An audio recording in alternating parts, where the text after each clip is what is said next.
আসসালামু আলাইকুম প্রিয় দর্শক শ্রোতা, আমরা আল্লাহ তাআলার কাছে সর্বাবস্থায় দোয়া করব, কেননা আল্লাহ রাব্বুল আলামিন বলেছেন, তোমরা আমাকে ডাকো, আমি তোমাদের ডাকে সাড়া দেব। আমরা আমাদের নেক আমলের ওসিলা দিয়ে আল্লাহ তাআলার কাছে দোয়া করলে সেই দোয়া কবুল করবেন, আল্লাহ পাক ফিরিয়ে দেবেন না। এমনই একটা হাদিস এসেছে হযরত আব্দুল্লাহ ইবনে ওমর রাদিয়াল্লাহু তাআলা আনহু থেকে।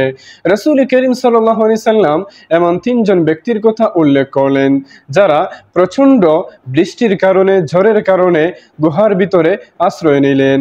যখন তারা গুহার ভিতরে প্রবেশ করলেন, গুহার মুখ বড় একটা পাথর দ্বারা বন্ধ হয়ে গেল। এই কঠিন বিপদের মুহূর্তে তারা প্রত্যেকে নিজেদের নেক আমলের ওসিলা দিয়ে আল্লাহ তাআলার কাছে দোয়া করলেন। সেই আমল ছিল শুধুমাত্র আল্লাহ তাআলার জন্য। এই আমল দ্বারা ওসিলা করে আল্লাহ তাআলার কাছে দোয়া করার বদৌলতে রব্বুল আলামিন তাদেরকে এই কঠিন বিপদ থেকে উদ্ধার করলেন। প্রথমজন বলছে, আমার বাবা মা জীবিত ছিলেন, আমি পশুর দুধ দহন করতাম। একদিন আমি বাড়ি ফিরতে দেরি হলো, তখন আমি দেখতে পেলাম আমার বাবা মা ঘুমিয়ে রয়েছেন। আমি দুধের পেয়ালা হাতে নিয়ে তাদের কিনারায় দাঁড়িয়ে রইলাম। তাদের ঘুম ভাঙানো উচিত মনে করলাম না, অথচ আমার বাচ্চারা কান্নাকাটি করছে। সারা রাত অতিবাহিত হলো।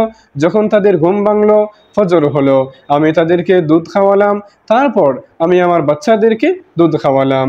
এরপর সে বলছে, হে আল্লাহ, এই কাজটি যদি শুধুমাত্র তোমার সন্তুষ্টির জন্য, তোমাকে রাজি খুশি করার জন্য করে থাকি, তাহলে এই পাথরটা গুহার মুখ থেকে সরিয়ে দাও। এই দোয়া করার সঙ্গে সঙ্গে পাথরটা একটু সরে গেল।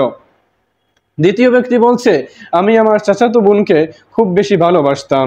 আমি তাকে আহ্বান করলাম, সে প্রত্যাখ্যান করলো। সে 100 স্বর্ণমুদ্রার শর্ত দিল। আমি 100 স্বর্ণমুদ্রা প্রস্তুত করলাম, তাকে আমি দিলাম। যখন তার সাথে মিলিত হব, মিলনের আগ মুহূর্তে সে আমাকে বলছে, হে আল্লাহর বান্দা, আল্লাহকে ভয় করো, আমার সর্বনাশ করো না। তখন আমি তাকে ছেড়ে দিলাম।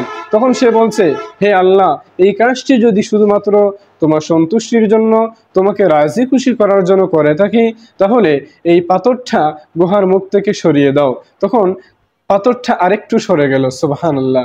তৃতীয় ব্যক্তি বলছে, আমি এক ব্যক্তির মাধ্যমে শস্যের বিনিময়ে আমি কাজ করিয়েছিলাম। যখন কাজ শেষ হলো, তার বিনিময়ে চাইল। আমি তাকে তার শস্য দিলাম। তখন তার কম মনে হলো, সে সেটা গ্রহণ করলো না, না করে সে চলে গেল। আমি তার শস্যগুলো চাষের মাধ্যমে বাড়াতে লাগলাম।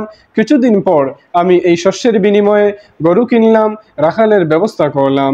আরও কিছুদিন পর ওই লোকটা আমার কাছে আবার আসলো, এসে বলছে, হে আল্লাহর বান্দা, আমার প্রাপ্যগুলো ফিরিয়ে দাও, আল্লাহকে ভয় করো, আমার প্রতি জুলুম করো না। আমি তাকে বললাম, এগুলো রাখাল সহ গরুগুলো নিয়ে যাও। তখন সে বলছে, হে আল্লাহর বান্দা, তুমি আমার সাথে ঠাট্টা করো না। তখন ওই ব্যক্তি বলছে, আমি ঠাট্টা করছি না, এগুলো তোমারই, তুমি সেগুলো নিয়ে নাও। তখন সেগুলো ওই ব্যক্তি নিয়ে নিল। তখন সে আল্লাহ তাআলার কাছে দোয়া করছে, হে আল্লাহ, আমি যদি তোমাকে সন্তুষ্টির জন্য, তোমার রাজি খুশি, তোমাকে তোমার রেজামন্দির জন্য আমি যদি এই কাজটি করে থাকি, তাহলে এই গুহার মুখ থেকে পাথরটি সরিয়ে দাও। তখন সাথে সাথে এই গুহার মুখ থেকে পাথরটি পুরোপুরিভাবে সরিয়ে গেল। সুবহানাল্লাহ। দেখলেন তো, তারা প্রত্যেকে নিজেদের নেক আমলের ওসিলা দিয়ে আল্লাহ তাআলার কাছে দোয়া করেছিলেন।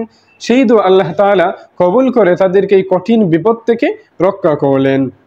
আমরা আমাদের নেক আমলের ওসিলা দিয়ে আল্লাহ তাআলার কাছে দোয়া করলে সেই দোয়া আল্লাহ পাক ফিরিয়ে দেবেন না, কবুল করবেন।